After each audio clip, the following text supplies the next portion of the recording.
Okay, so we've created this scroll that rolls and unrolls. And what I'd like to do now is put some handles on it. So let's go ahead and we'll add a mesh, and we can add a cylinder. Let's rotate the cylinder on Y by 90 degrees. Let's scale this down quite a bit. Let's get a side view and move it roughly into the spiral. Scale it down so that it fits inside. Grab it and center it.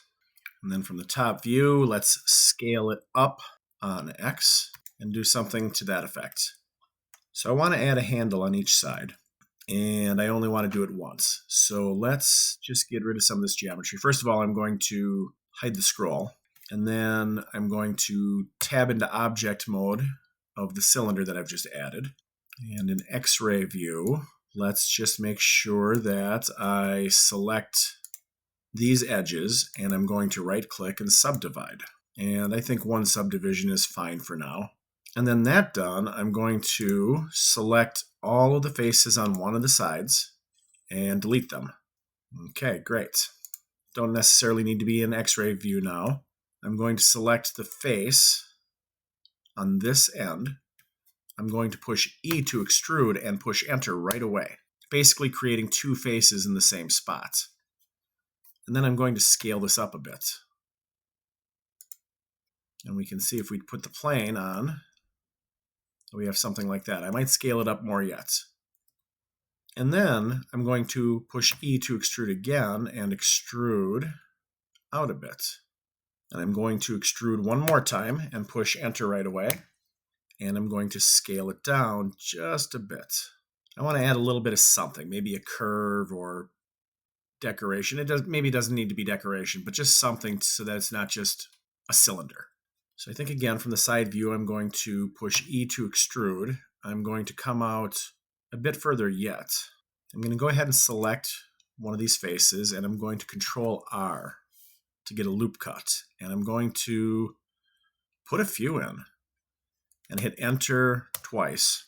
And then I think what I'm going to try to do is turn on my proportional editing. I'm in face mode. I'm going to select this face, and I'm going to scale it down. Now my wheel is huge, so I'm going to roll my middle mouse wheel, and we're just going to try scaling this down and seeing what we get. And I think something like that's not too bad.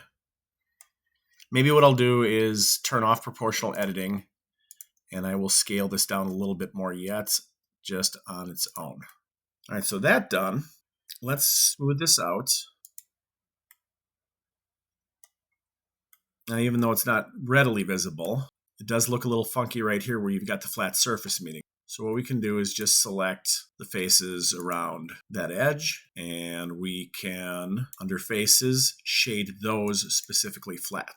And that looks a little more natural. We will add a modifier. We will generate a mirror. Now the mirror is not working. I'm doing it on X. I'm looking at this on X, so I'm expecting to see something here. So if I try something, oh, now look, it's on Z. Well, that's because the orientation of this cylinder was initially up and down. So it's still thinking in terms of Z. So what I'm going to do is I'm going to reset some of the information about this object. I'm going to push N to bring up my transforms. And I'm going to reset my transforms so that the scale of everything ends up being at 1, and it redoes its orientation based on the rotations I just did. So I will do a Control A, and I'm going to apply all transforms. And we'll see that these things have changed, and now the mirror modifier on X is working. Now the other thing I'm going to do is I'm going to also apply it on Y, because when I bring my plane back, we'll see that I don't have a handle here either. So let's also apply the transform on Y, and okay, that seems to have worked. So I'm going to go ahead and apply this, and we now have a scroll with handles. But we've got a problem. If I grab the spiral and move it, we'll see that the handle is not moving the way I would like. So clearly I did something wrong. So let's just try that again. I'm going to go into the top view, and I'm going to select the handle again. And let's just get rid of the extra geometry that I just added, at least on Y. And let's try that again.